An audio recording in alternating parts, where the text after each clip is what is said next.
Azerbaijan, Ambassador Evans, and again I want to thank our Ambassador Evans for his courage. Ladies and gentlemen, it is an honor to be with you here this morning. I want to read you a letter I wrote and sent to the President today. And as I've just turned 50, I now need these. Dear Mr. President, as the primary sponsor of HRS 252, the Armenian Genocide Resolution, I urge you to properly characterize the murder of 1.5 million men, women, and children as genocide in your statement marking the April 24th anniversary of the start of the genocide. 95 years ago this month, in the spring of 1915, the government of the Ottoman Empire launched a campaign against its Armenian population.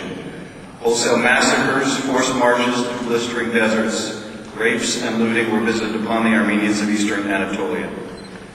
By the time that the killings ended in 1923, 1.5 million Armenians were dead, and the world's oldest Christian nation had been shattered, with its survivors scattered around the world. As a senator and during the 2008 presidential campaign, you repeatedly spoke of the massacre of the Armenians at the hands of the Ottoman Empire as genocide. This was in mind of the overwhelming majority of historians, including some notable Turkish historians, and the genocide has also been recognized by many local and state governments here in the United States and by many governments around the world. Last April, you did not use the term genocide to describe the events of 1915 to 1923. At the time, some argued that the possible reconciliation between Armenia and Turkey was a reason to hold off on recognition. This misapprehended the nature of reconciliation, which can never find a sound basis in the denial of genocide or silence when confronted by denial. Now, despite the signing of the protocols, the Turkish government has given every indication that it will not ratify or implement the agreement, and has sought to make resolution of the Nagorno-Karabakh issue a precondition for any action by the Turkish parliament. I have repeatedly warned that Turkey would attempt to use the protocol process as a means to prevent the administration from using the word genocide and to try to forestall consideration of a genocide resolution by the Congress.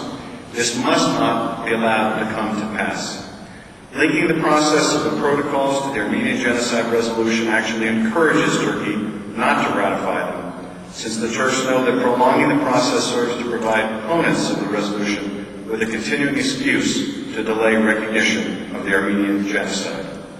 Mr. President, you have always been a leader on the important issue of human rights. I urge you to stand with the ever-dwindling number of survivors, as well as the descendants of others who have survived the Armenian genocide and continue to suffer the double killing of denial by referring to it as genocide.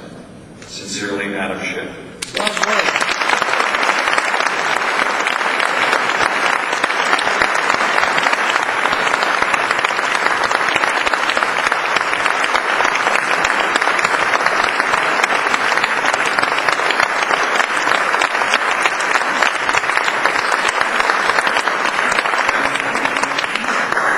Look at the children in this photograph, and you ask the question they must have asked, which is why? Were these children somehow enemies of the state? Were they enemies of the Ottoman Empire? Were they somehow a third column? Were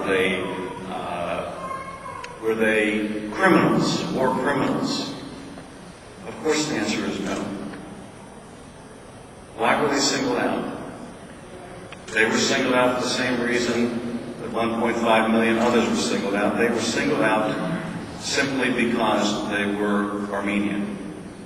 That is the very definition of genocide.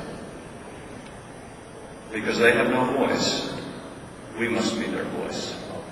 And here in this proud room, in this proud capital, we should speak loudly, clearly, unequivocally, and call genocide by the name that fits, and that is genocide.